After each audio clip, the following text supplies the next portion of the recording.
mean, yeah, Yes. all right, y'all, meeting will now come to order. Thank everybody for coming. Please silence all cell phones. These meetings are recorded and live streamed, and I believe tonight, I know Wes sent the link to the Bibb Voice also. And Alan, I know you mentioned that you send articles to the Cinema Press. We've also got other venues, social media, and our website, but the Bibb Voice is a good outlet. Thank the schools, thank all y'all for what you do. It is the 8th of September. It's about 5:12 in the afternoon, and we'll get going. Call to order. Invocation will be given by Ms. Daly, followed by the pledge by Mr. McMillan.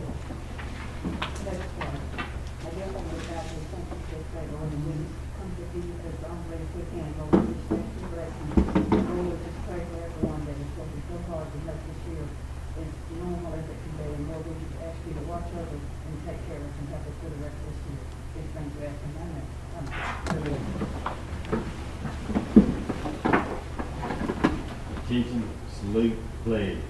Pledge allegiance to the flag of the United States of America and to the republic for which it stands, one nation under God, indivisible, with liberty and justice for all. Thank you. Roll call. Everybody seated. Do I hear a motion to approve the agenda? So moved. Second? Second. Any discussion or questions? All in favor? Aye. Any opposed? Do I hear a motion to approve the minutes that were mailed to us August 27th meeting? Make that motion. Second, okay, second. Any discussion or questions? All in favor? Aye. Any opposed? Budget hearing. First one for fiscal year 2021 presented by Mr. Bob Hagenwood.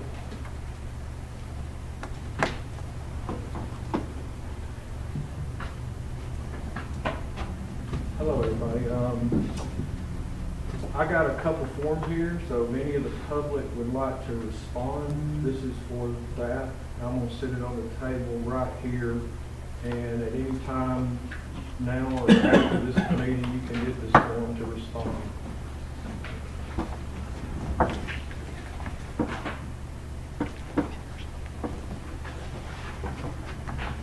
All right. I'm gonna be all over the place because there's a lot to cover. But I want to start with, a year ago I was standing here, trying to project something. I was fairly new, wasn't very familiar with the district yet, but was learning a lot. Learned enough to present the budget and presented a good budget last year. But one of the things we ran into when I walked in is, we were projecting a fund balance of 0.89. And in this state, that's not acceptable. So luckily here, we had some resources that we could switch, move around, and free up some of our general fund. And I just want to point out that we did in September last year with 1.64 months of operating budget.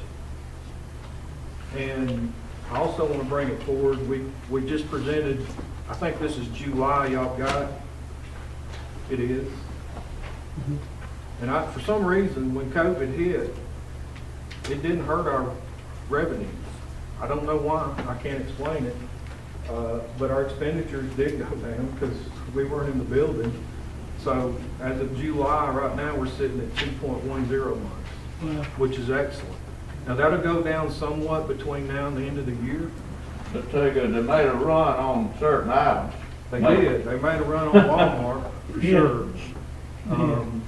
Because I believe they were spending money in the county, which is a good thing for us. This will go down a little bit, but I do believe, our fund balance will be somewhere around 2 at the end of this year, which is good. When we started, we thought we were going to be 0.89, and we've reached 2. So I wanted to bring that up before I even got started with the budget, so we'll get into that. And I'll be going back and forth between this presentation and the book. Y'all have a book. I think there's a couple copies in here. If there's not enough and you would like one, we'll be glad to provide it for you, just let us know.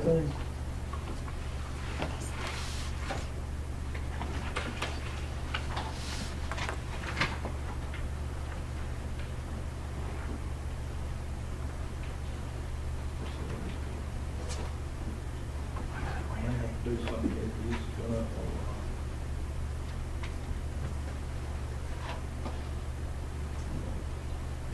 There it goes. I always start with this, because we're supposed to know, what are we really required as a district to present? And we have to present the total amount of resources available to the board from all funding sources. We have to present our projected enrollment and expenditures for the board for each school, the number of teachers, librarians, counselors, administrators, and other support personnel projected to be employed at each school. It's a clear list of operating costs by category or function at each school. There are several reports in this presentation that, you start out with a top level, then you kind of break it down a little more, then it gets down to the cost center level to where you can see any of the schools you want to see. And then finally, the operating resources earned by school, including those items contained in the instructional support program of the foundation program, designating the amount of funds earned at each school per item based on ADM. And that's all. Not all of this is in the presentation, but it's in this handout, and we're going to go through some of both of it.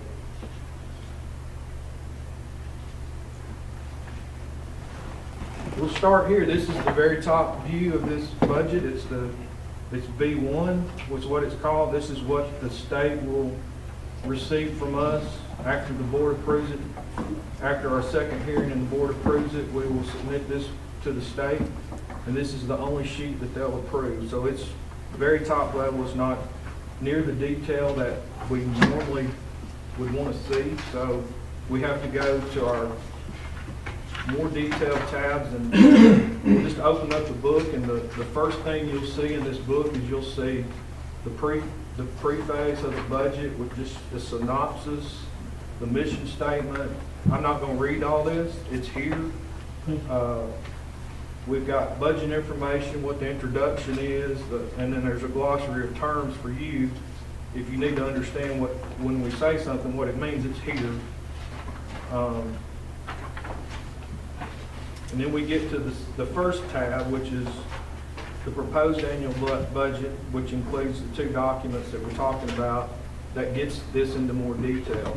These are the P1, which is the second sheet that you'll see in your book. At the very top, you'll see Exhibit P1-A. And what this will do is, if you look at this number, you just look at the state revenue number. You've got $22,858,254.15. So if you break that down to the P1, it just details it out in more detail for you. It'll tell you what's the state foundation, what's transportation, what's at risk. It's got all the numbers in detail on that P1. And on this budget, our revenues are up this year by a pretty significant amount, and most of it's in our local revenues. I think it has increased from last year by 1.8 million, and there's a reason for that. If you remember, a few months back, we approved that sales tax that we now receive and record on our books. Before, it was going to a bank. We were paying debt service with it. It's not something we were recording. So now we're servicing that debt ourselves, and whatever's left stays in our general fund for us to do with whatever we see fit, which is a good thing for the school board. But that's up 1.8 million, and the sales tax that we had is still growing as well. So we're growing in sales tax, generally speaking, and at some point I look for the ad valorem tax to go up, because they're getting real close to opening some of those buildings in the north end of the county. I pass that every week. I see the progress, and I believe one of them's actually operating. I see the, you know, the trucks and the bays and the green lights and all that, but the other plant's still under construction, and when that thing goes live, I think we'll be a year out from seeing the result, the ad valorem results of that. But that's coming, and that should be significant. It's a pretty big plant. If you hadn't been to see it, you need to ride by there and look at that. Nice. Yeah, it is. So the revenues are up and our expenditures are actually pretty level from last year. They haven't changed a lot, which that's probably a good thing. I don't, you know, we had step raises and that kind of stuff on we didn't have a state raise, state mandated raise or anything like that, but we had step raises for our employees, and that brought the expenditures up some.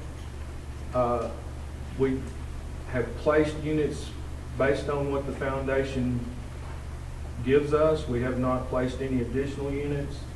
Our additional units that we have placed in this budget have really been provided with Title II funds. And Ms. Tiller was mentioning some of her teachers will be paid for that, and I think we had one other school in the district that needed it. And what happens is we wait till we start school to see what the numbers are. And so I think she had 29 kids in that class with one teacher in second grade. So we were able to use the Title II money to relieve that classroom, which is what that money's for. So just looking at this page, you can see a projected ending fund balance on here in the general fund of $3,405,703.81. Somewhere in here I've got what that is. It's about 1.7 right at it, but we'll get to that in a minute. The other thing that we have, as you know, we did the bond issue in March and hit that market at the perfect time. I mean, it could not have been a more perfect time for this district to hit the market. So we hit it with a premium. We received approximately $14 million from that bond issue. We've already purchased $2 million worth of buses. Those buses, starting this year, we will count them on our routes. They will begin to earn fleet renewal. So we will use that fleet renewal next fiscal year to pay some of the debt service on these buses. And the remainder we're going to continue to pay with that new sales tax that we put on. So that's a good thing for it. All those buses have air conditioning. And I think once you start putting air conditioning on buses, you don't stop. So you can look, moving forward, as we replace buses, we'll probably try to make sure that all of them have air conditioning. I think that's the plan. There would be a mutiny. It would be. Yeah. I think what we've done this year is we tried to make sure that the longest routes have those air conditioners, which makes sense. And then somebody said for us to quit using them, but I bet we haven't. I bet we're using them. I think for COVID, they wanted us to open fans and that kind of stuff. But I figure we're running the air conditioning when it's 100-something degrees outside. Luckily, it's been cool lately, so maybe we can open the windows. So we'll move on to the next slide, and these are just the proposed revenues for the whole budget. You can see our general fund. I'm not going to read them. They're on here. They're on the slide. They're in your packet. The special revenue, I'll tell you what's in that. That's your local school funds. That's your federal funds. That's your CMP program. That's what makes up the majority of that fund. Debt service, that's just where we accumulate the funds to pay our debt. So what we're doing and the way we're doing this debt service is every single month when we receive that sales tax, we're transferring the money out of our general fund into the debt service fund.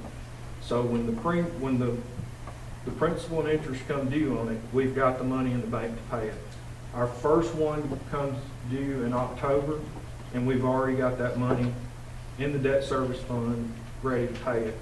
The next one will be the following March, and by the time March rolls around, those funds will be there. So that's a monthly thing that we're doing to make sure we have the money to pay for those bonds. It also shows you what you've got left, so you can spend it when whatever you have left. So our total budget for revenues is $35,893,466.05. And the fiduciary fund, I'll mention it, it's just the clubs and extracurricular stuff that goes on, the non-public funds in the high schools and the elementary, mostly the high schools. The elementary doesn't have a lot. It's really a pass-through. It is. It's just our responsibility to make sure it's on the books properly, audited properly, accounted for properly. So all of our procedures apply to it, and our policies that we have in place apply to it, but it's really overseen by other people, not our principals.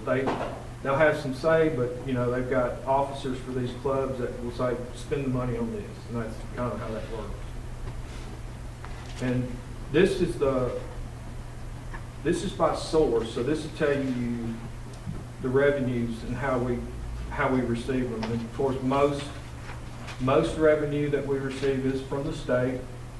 It starts out with a flat student count, and you know, that's where it starts, and then we provide information from our payroll system for teachers and support and the salaries, and that's the next thing that the state uses. So principals are in here. It's very important that we get the accurate count for our funding, because that's where it starts.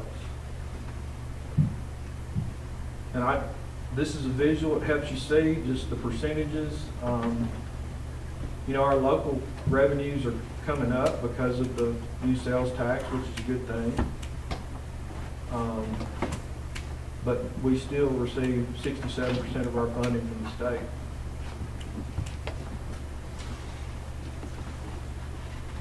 And then I like to show the general fund, because this is really your discretionary fund that the board has. I mean, when you look at the special revenues, the debt service, the capital, you do have discretion with the capital, but not really for operating, right? That's going to be for building the buildings, or, you know, repairing roofs, or whatever we're doing. That's the capital fund. So we still receive most of our revenues in the general fund from the state. As you can see, 81% of that is state funding.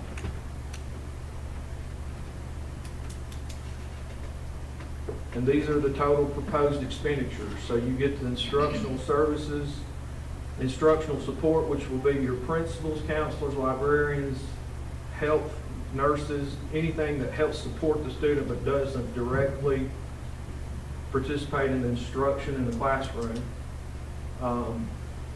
Instructional will include athletics. That is instruction in this state.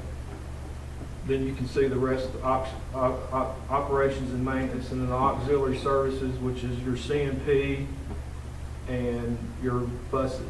That's what's in there. And then the capital outlay, we've got part of the budget in here. We don't have the whole, not all of that money's budgeted because we haven't designated all the funds yet. And our total is $40,803,322.47. Well, you can back up to here, you can see we're not taking in as much revenue. That's true, because we had that bond issue, which was quite a lot of money, and we're going to be spending that bond money in this year.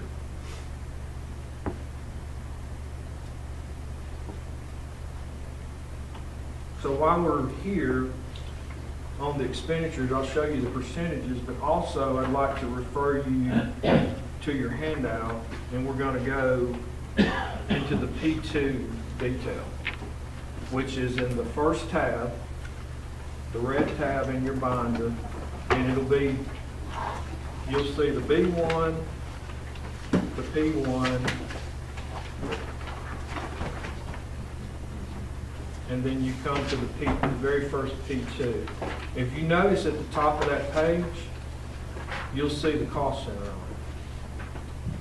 So when it tells you we have to, when I was telling you earlier on that slide, we have to break this down and I have to show you where we're spending these monies by cost center and function, this is the one that does it, right here. I don't have a slide for this because this is very large. You know, there's that many pages of this, but it will show you principal for any school. So if you want a copy of this, I can send it to you, and you can go to your cost center and you can look at it, and you can see what we're spending in instructional services for different object code ranges and function code ranges. And if you, there's 2 pages to each cost center. If you flip to the second one, you can see the total that we're spending in that cost center. That's for everything we spend there, whether it be local school funds, whether it be general fund, whether it be federal funds, even the capital projects. I've got those coded down to the cost center. So you can see that. And this is our total budget, and this year the numbers are a little skewed due to the fact that we've got about $6 million budgeted for capital outlay. Normally our instructional services would be higher than that, but you can, if you go and look at the general fund on how that breaks down, you can see instructional services and instructional support services are making up the majority of our expenditures, which is what's really directly touching the students in the school.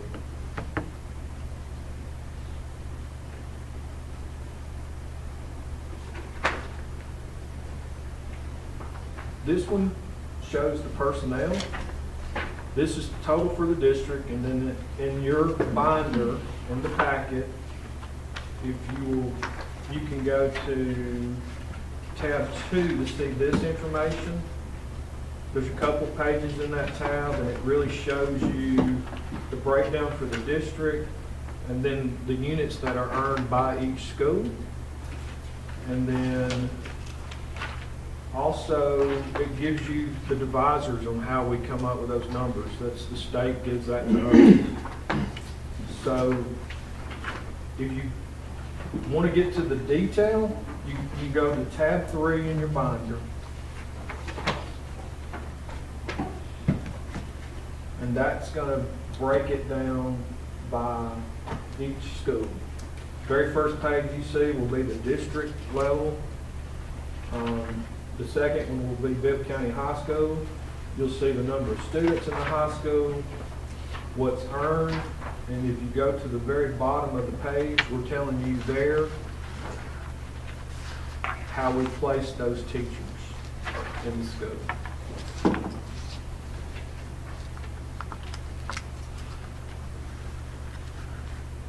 We earned a total of 213 or 14 units counting, that's everything. I think we've got about 185 teachers if you look at your sheet.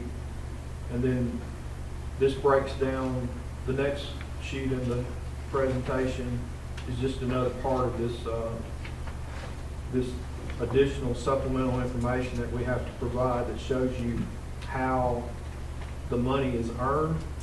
But it also, if you go back to the cost center level, it'll show you how it's earned in that school. So you get it both ways. You get it in total and you get it by cost center. And this one is the total, how they're placed, just as in the district. And it relates back to those individual cost center totals as well.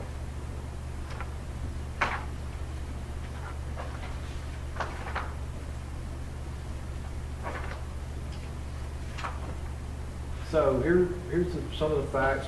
61% of the budget is spent on salaries and benefits for instructional and instructional support personnel.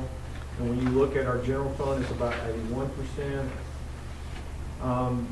budgeted expenditures in the general fund exceed revenues by $327,634. This happens when we receive, I mean, in this year, the reason is we received, if you can see, $721,087 in state funds that we've received in the current fiscal year we have not spent yet. When you consider that, if that was gone and we got the state money, we spent the state money in the same year, our revenues will exceed our expenditures by $493,452.18, which is a good thing. I do like to always tell you that we've got $1,628,249 budgeted in debt service expenditures. And then here's the 1 month operating. The ending balance is proposed to be $3,405,703.81, or 1.43 months of operating balance. The ending fund balance in this budget will exceed 1 month's operating balance by $1,016,775.23. It's a good budget, but I'm gonna have to give credit because I've let Danielle work on this budget a lot. I wanted her to learn this. Of course, I was hand in hand with her, and she did a really good job of putting this together. So I mean, that's the way you learn, you just do. And I let her do this budget for that reason, so she could learn how to do it. So she did all the salaries. You know, I reviewed everything that's been done, and we have accounted for all the employees in this district with salaries. All the instructional supplies that we're supposed to do. We've got the maintenance budget is in line with what it was this year. We are going to use a lot of the money I talked about back here. It's right there. That $721,000. We've got a couple of HVAC units, large projects that, I mean, whole wings. I think Central Middle is on one of the top of the list. They've got a wing that we can't get the rooms cool. We're doing everything we can. So That's the 5th grade. it's the 5th grade, and I think Mr. Jones has plans to. Anytime we can. The problem is we can only do so much work at one time. If we've got so many HVAC units going on at one time that we kind of have to piece them along, especially when you've got to bid this and, you know, award it to the low bidder and that kind of thing, especially for the low bidder. If one company's winning all the bids, it's kind of hard for them to do everything at one time. But we're working on that. I have a list on my desk of the projects that, you know, we've kind of designated as a priority. And hopefully the way this works is from year to year, you just try to knock these out and keep it maintained. That's all I've got. I don't know if that was enough, but I'll take any questions y'all got. Anybody? A heck of a lot of work. That we sure do appreciate it, without a doubt. I just want to tell you, that you've been a valuable, rendered a valuable service to us, and I've seen different CEOs, but you're a good one. Well, I just want to say that publicly, and I mean it from sincerely. Well, I thank you very much for that. And appreciate you training Danielle, because I don't think we're gonna be blessed to keep you forever. I don't wanna put you on the spot now, but you're welcome. Red bid? I don't think he has. Well, He hasn't. Lawrence, I left the Oh, my ball. God. Everybody in the room knew, but. I want to thank Mr. Boone. We're so blessed to have you. No doubt. We appreciate everything you've done. No doubt. Well, I do appreciate coming here. You know, it was it was a blessing to me, so I really do thank y'all for allowing me to spend the last almost year and a half here doing this. I enjoy this work. You don't do this work to get rich. You know, you do it to serve others, and that's why I do it. I really do enjoy it. And I thank y'all for allowing me to come here and do this for the last year and a half.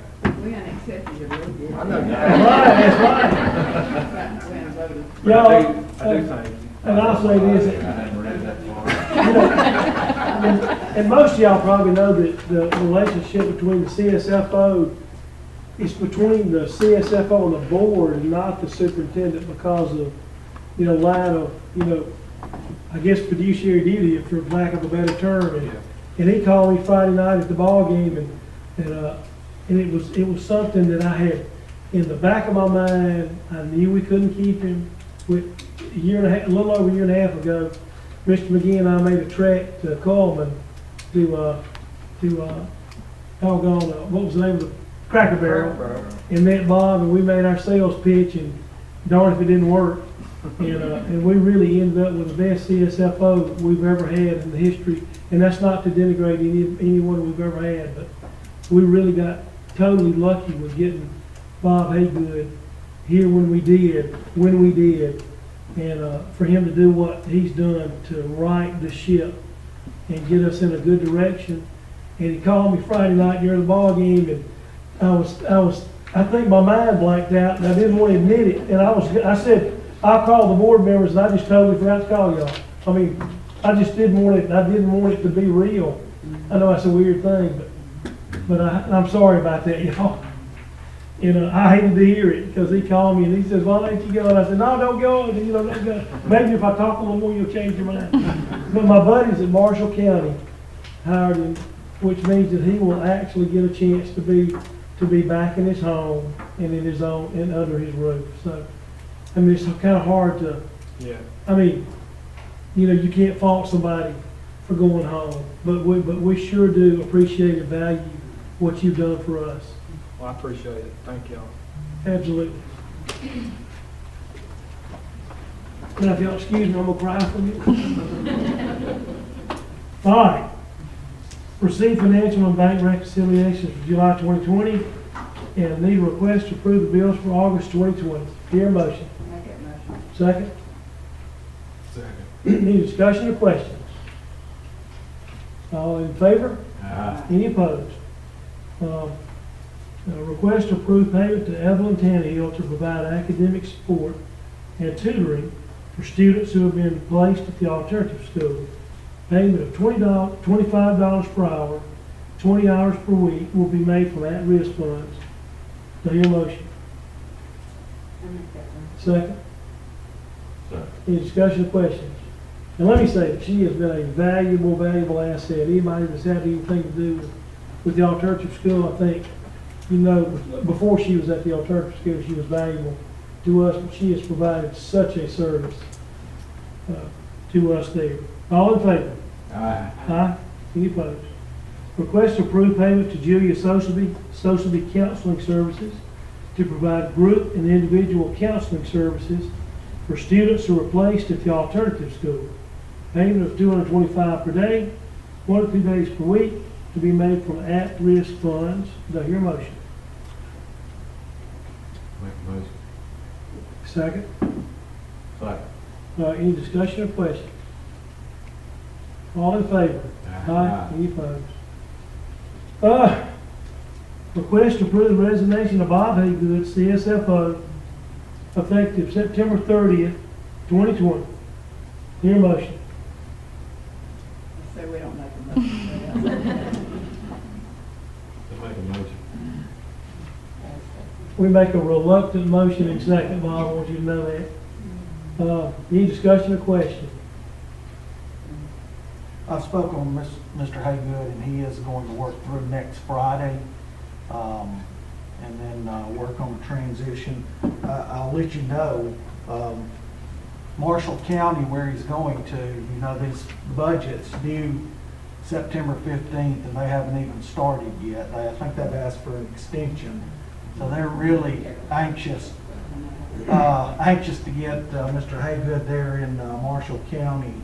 I talked with Cindy Wigley, the superintendent, Friday a week ago, and, you know, they're in a tough spot too, and I have no doubt that the Bob will do just as great a job for them as he did for us, I don't know, 17 months or so ago when he came here. But he is going to work the remainder of this week and next week, and I believe Friday the 18th will be his last day here. And I'll just echo what those of you have said. It's been great working with Bob. Mr. Oakley made reference to the day we actually rode up to Coleman and met him there and offered him the job. And I told him then, with his resume and background and experience, that whether we had him 3 weeks or 3 months or 3 years, it didn't matter to me. If we got just 3 weeks out of him or 3 days, it would be better than what we had had. So I'm appreciative of the work he's done. He has been a great employee for us, and I echo your sentiments in a reluctant motion and second. But I do wish him well. He's done a great job to come down here and work with us, and with a family back in Madison. That's prevented him from going home every night. And he has a young grandson, Zeke. I saw a picture today that's growing like a weed. And I'm extremely happy for his wife and daughters and grandson that he can spend every night with them coming up in his new job. So, Bob, we really appreciate the work you've done, and I'll even though the 18th is your last day, I'll try to get enough work out of you during the next 2 weeks to make up for the balance of the month. All right, you got a motion and a second, Mr. Oakley. Yeah, and my old Army buddy, Brian Narger, was the one that interviewed him. He's a classy guy. And Bob, you're gonna really enjoy working with him. He was an integral part of our state response to terrorism and deeper things even. And you'll like that. They got a good group up there. I know you know a lot of them. All in favor? Aye. Any opposed? Tempted. All right. Request to approve the following as virtual content planners K through 6. Kindergarten, Laura Neighbors. First grade, Amanda Cromer. Second grade, Kaylin Averett. Third grade, Carrie Jane Davis. Fourth grade, Melanie Worrell. Fifth grade, Tina Goggins. Sixth grade, Shelley Alexander. Do your motion. Make a motion. Second. Any discussion or questions? Board members, these teachers that have applied for this supplemental position will be working to, they'll be doing a lot of the work to relieve some of the burden on all of the rest of the elementary teachers for planning lessons and assessments for our students in the virtual program. I'll say that our teachers throughout the district, not just elementary K through 6, but all of our teachers have worked extremely hard under horrible circumstances to get some semblance of virtual education out to our students and parents that have chosen the virtual option. And it has not been easy. It has not been a real friendly, workable system that the state has put out, schools PLDP and Schoology to some degree. So these, we discussed it. We put this out and advertised for these positions where each grade level, K through 6, we could get a teacher that would be responsible for the whole district for that grade. And we're excited to that these have stepped forward and It will be a lot of extra work on them, but in that regard, hopefully, it'll be more consistent so that every student in the second grade will be receiving in virtual students in the second grade will all be receiving the same assignments and assessments and things of that nature, rather than, maybe 23 different second grade teachers all around the county, maybe doing different things. It'll be a lot more consistent that way. This was a plan that our elementary principals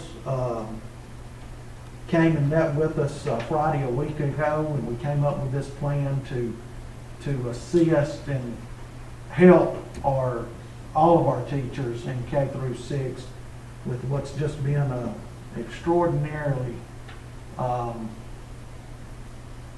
tough responsibility working with a new platform and curriculum content that just has not been very user-friendly. So, excited to get these. Yeah, I appreciate you explaining that, because I was gonna ask you some of those questions, but to further clarify in my mind, you said they were gonna plan for the entire grade, each individual, For the whole the system, virtual students that are the at whole home. school system. Right. For the virtual Yes, plan. sir. Now, is that in case, or is that concurrent with what they're already doing? That's concurrent. That's they're That's still taking- responsible. That's Still not just an responsible. emergency plan. No. This is a daily learning experience that they're planning. That they're planning for the virtual students in that grade, and they'll But still each be teacher of responsible. that grade, that's quite an undertaking. It is, and the supplement is $8,000. Okay, I That's a wanna big ask about supplement. that. It's quite frankly, one of the biggest supplements that we offer, compared to any of our, other extracurricular activities. It's a big supplement. You take, for some teachers, that could be anywhere from a 15 to 20% increase in their pay, but we're committed to seeing that this virtual program works, and these teachers understand what's being asked of them, and they understand that it's going to take a lot more of their time, because they still have their own classes Right, right. in the brick and mortar to plan for. But so, yeah, it's a nice supplement, but it is a big undertaking for these teachers, and we're going to meet with them. Did we get a date yet? I know we're going to talk about that. Monday, we're going to meet with these on Monday, go over the game plan with these teachers and the elementary principals, and we'll hopefully get this rolling after Monday's meeting. But it is. Will they work in conjunction with all the other sixth grade teachers? Will at least some communication, because each teacher's got a different, I guess you'd say, teaching style. Everybody doesn't teach exactly the same way, even though they teach the same content. So I'm just curious about Well, that. for these virtual students, Right. these teachers, like this teacher that's taking the whole sixth grade, will be responsible for pulling the lessons out of schools, PLP and other places, and pushing those out to the students and creating assessments for those students. And teachers in other schools in the sixth grade, they could add to that if they want to, but they'll all be doing those lessons. If they wanted to modify it or add to it in some way, they could do that. I think I've got a clear understanding. I appreciate it. All right. I think, Mr. Oakley, you've got a motion and a second, and unless there's any other discussion, I just wanted to add that explanation. All in favor? Aye. Aye. Any opposed? Request to approve Katie Williams as parapro aide, Brent Elementary School, effective October 1st, 2020. Hear a motion. Make a motion. Second. Second. Any discussion or question? All in favor? Aye. Any opposed? Request to approve Dana Bowling and Karen Watley as part-time teachers, Randolph Elementary. Hear a motion. Make a motion. I'm sorry, effective September the 9th. Hear a motion. Motion made, second. Any discussion or question? All in favor? Aye. Any opposed? Request to approve Melissa Thompson as art teacher, Brent Elementary School, effective September 14th, 2020. Hear a motion. Make a motion. Second. Second. Any discussion or question? Boy, she's a good one. She's gonna be good. All in favor? Aye. Aye. Any opposed? Request to approve the following for West Blockton Elementary Cubs after-school program. Cubs workers Amanda Howell, $12 per hour. Elena Wright, $12 per hour. Catherine Marchant, $12 per hour. Catherine Barrow, $10 per hour. Sheila Pope, $10 per hour. Hear a motion. Why is there discrepancy, a slight discrepancy on that salary, payment? I think it's experience, right? I mean, Yeah. experience and age. And the two that are $10 an hour are college students, And those two are already Okay. parents at our school. All right, thank Do we get a motion in a second? I need a motion. Motion, second, motion, Ms. Jones, second, Second. second. Any discussion or question? All in favor? you. Aye. Aye. Any opposed? Request to approve the following for Woodstock Elementary after-school program. Director Terry Woodruff, $25 per hour. Teachers Holly Purdue, Sherry Pate, Zelima Villalobos, $22 per hour. Assistants Randy Payne, Vicki Mitchell, Chloe Dearman, $10 per hour. Make it motion. Motion made, second. Second. Second made. Any discussion or question? All in favor? Aye. Any opposed? Chloe Dearman, I remember she was, I know y'all did, but Peyton. Request to approve the following for elementary after-school reading programs. Brent Elementary, Melissa Dearman, reading specialist, $28 per hour. Connie Owens, reading teacher, $25 per hour. Shalanda Cutts, reading teacher, $25 per hour. Terry Morrison, nurse/aide, $15 per hour. Hear a motion. These are all in one line. I'm sorry, what was that? They're all in one. Look at all of Keep age. going. Keep going. Excuse me.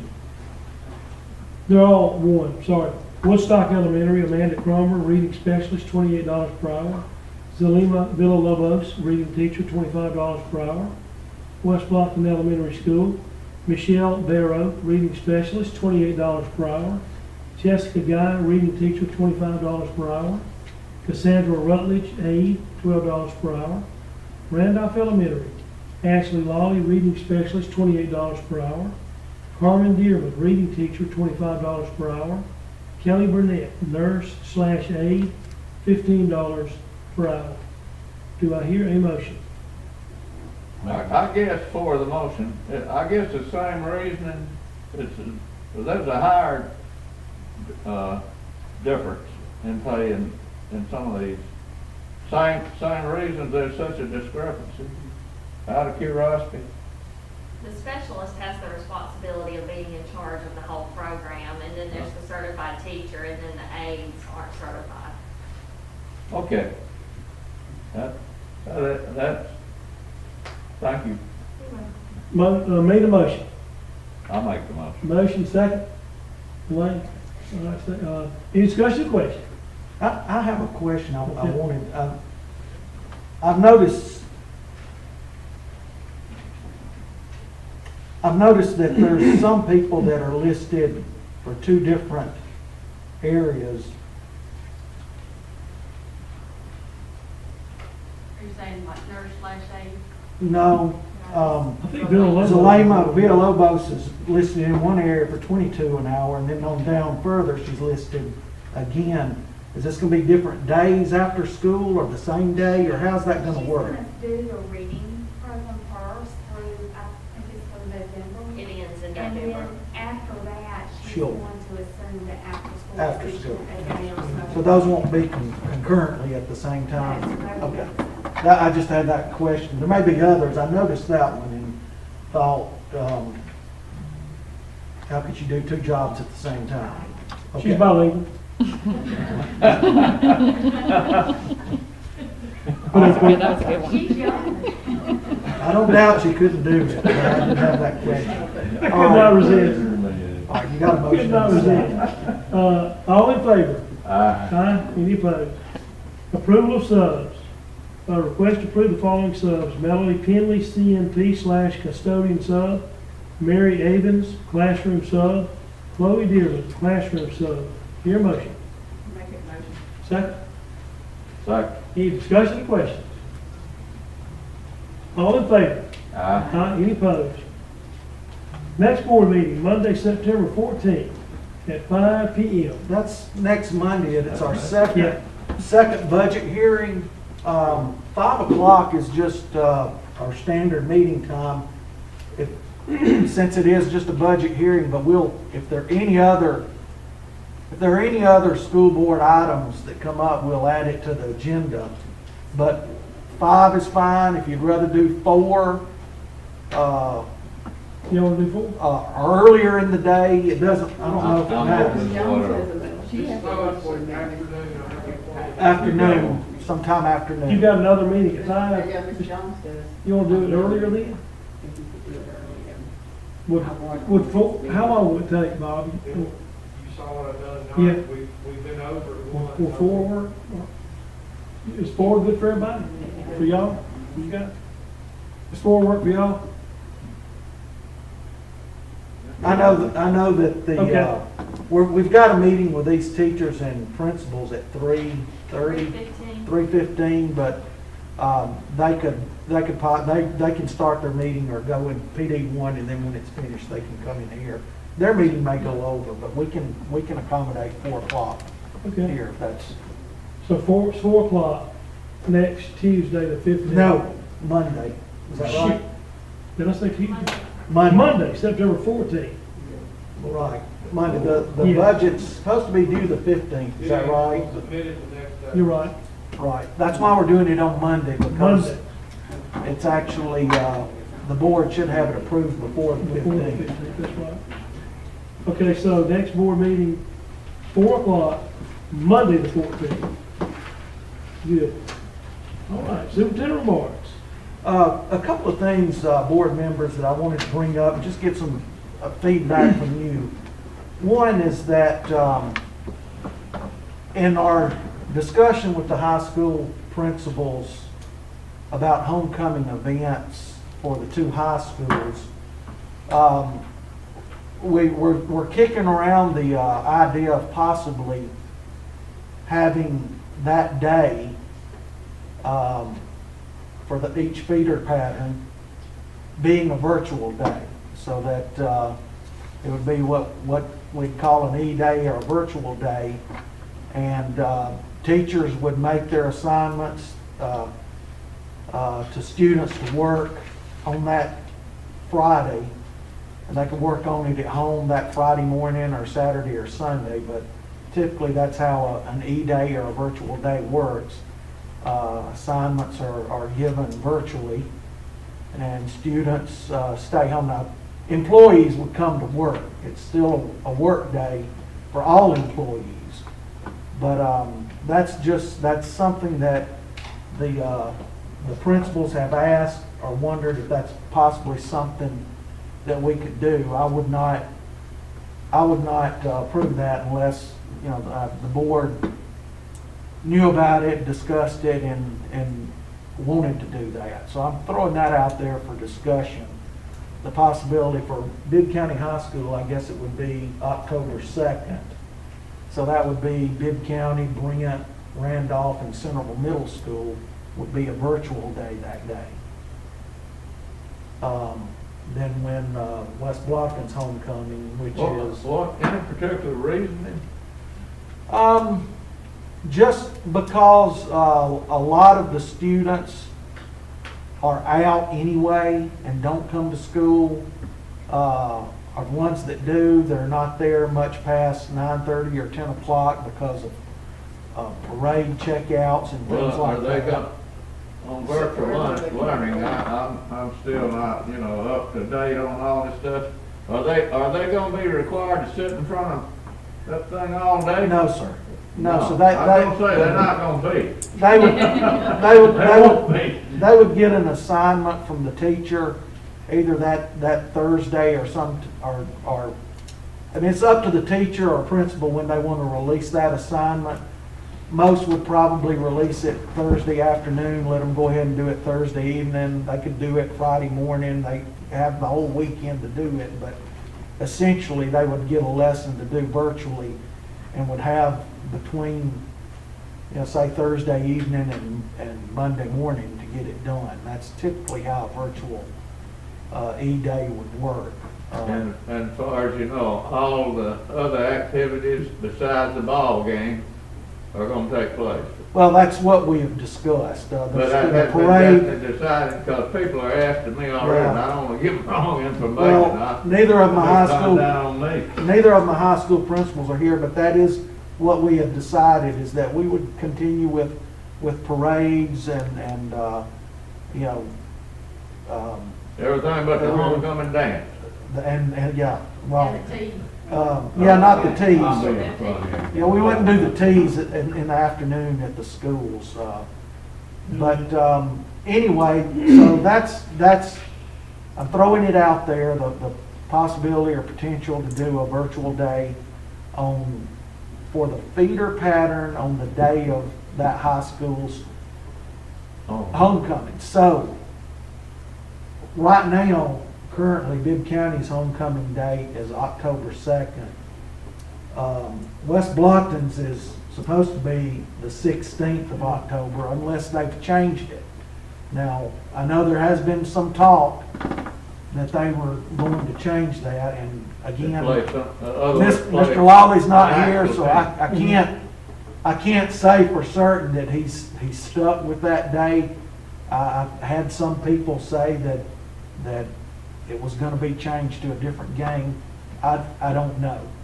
But whatever day it is, that feeder pattern, that high school, middle school, and 2 elementary schools would be virtual. Whether they play somehow that night or not, it's still gonna be virtual. Right, due to the parade events and things like that. So that's, I did not want to do that without the board's I questions, know, comments. one thing I heard was they hated to change the homecoming date because of possibility of people from out of state, long distances in state, and so forth, or anybody had already made long-range plans for that night, up to the point of possibly renting a room somewhere. Right.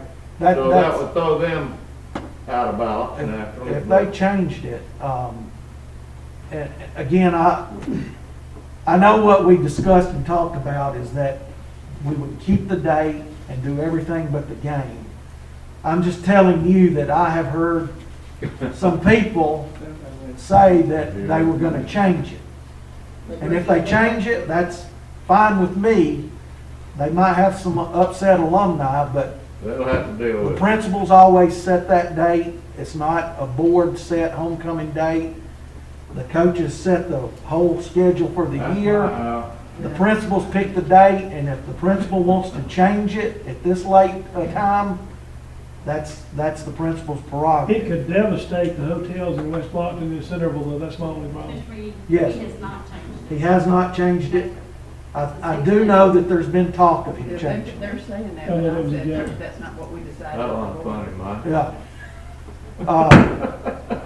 So anyway, what's your thoughts if on the day of the homecoming, whatever day that is, that it's a virtual E-Day? I'm good with Right. that. I'm good And with so that the That's students, fine with me. the students will stay at home, employees will show up to work, because there's always work to do.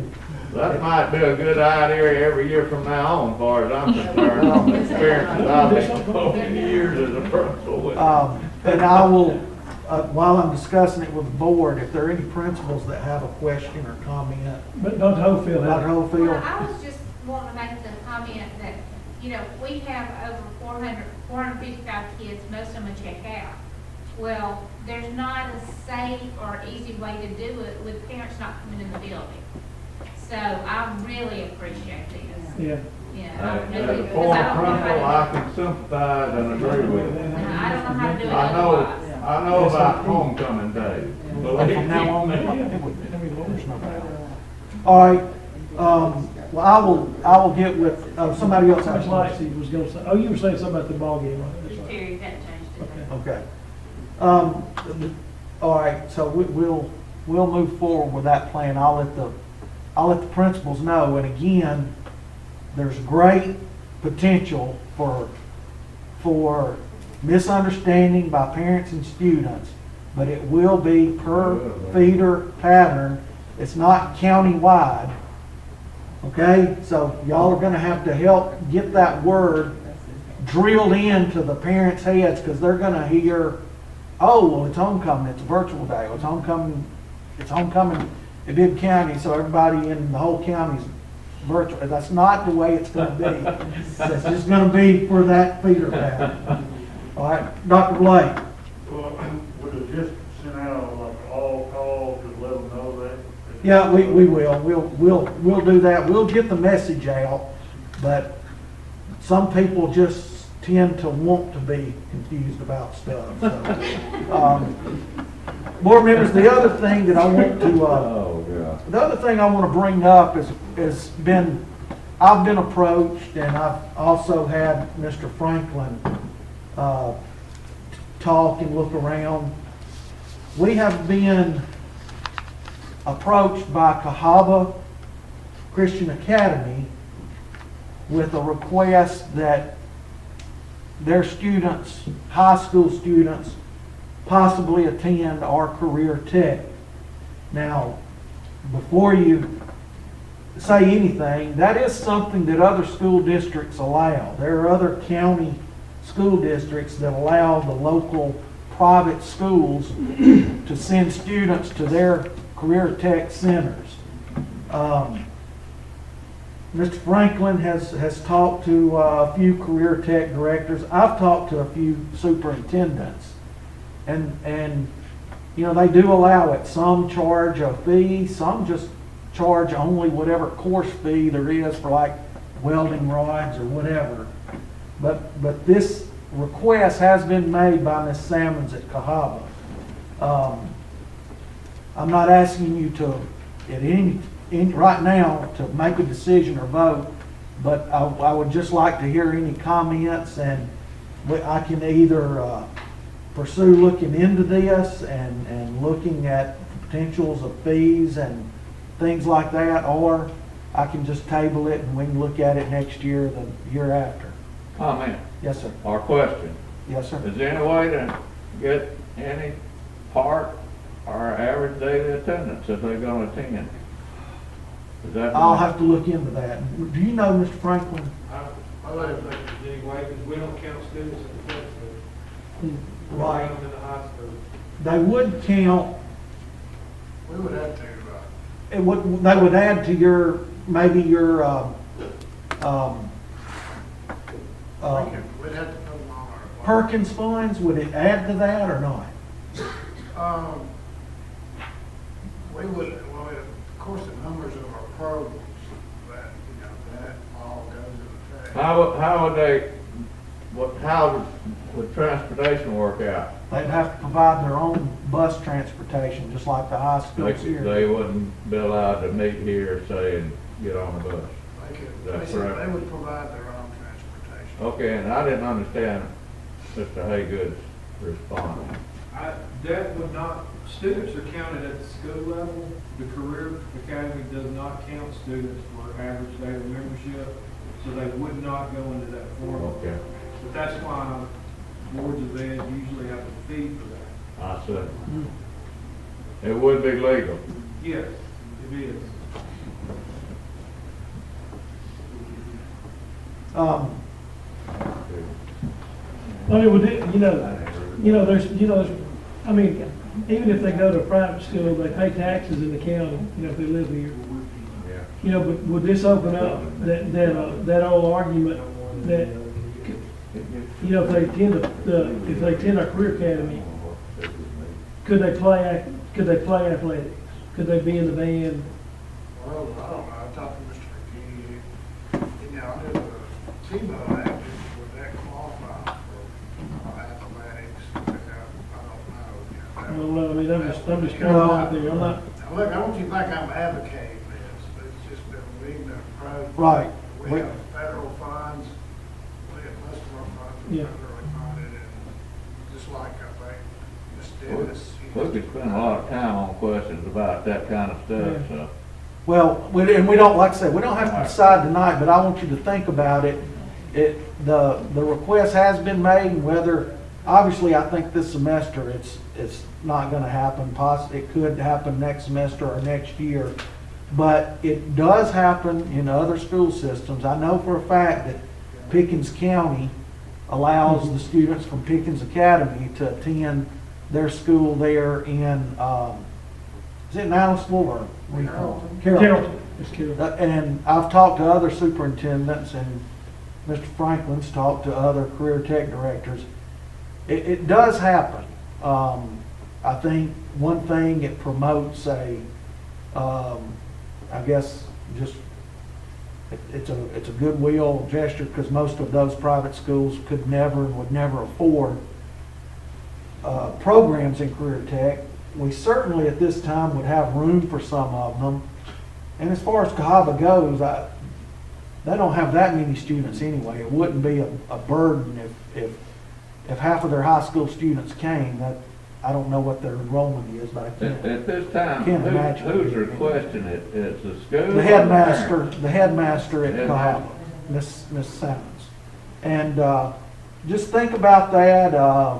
If you got some ideas or questions, you can call me or email me or Mr. Franklin. But we've looked into it, and I'm going to say I'm sort of ambivalent one way or the other. I can see the benefits of that, and it's just something that the request has been made, and it's totally in our court as to whether we want to allow that or not. So think about it. If you come up with some questions, you can call or email them to me or Mr. Franklin. But I did want to run that by you, because we've been asked to see if that would be possible. Interesting. Mr. Oakley, that's all I have that I wanted to talk about. I think that's all I have. I mentioned our middle schools are playing tonight, both of our high schools. I will say that I checked with our district nurse, Ms. Tucker. We've got currently, at this time that we know of, we've got around 3 positive cases for students that are positive. That's affected other quarantine students that have been close contacts. We have one employee that has a positive test. Just talking to people around in this community, it seems like there have been a few more cases over the last couple of weeks, but in our schools, it's just sporadic. I think every one of our schools, we've had students with symptoms that we have sent home. Some have been tested. Some, the parents have just chosen not to have them tested and just keep them home 14 days. But as of today, we have 3 students positive, 1 employee positive, and we have had other students positive earlier in the school year.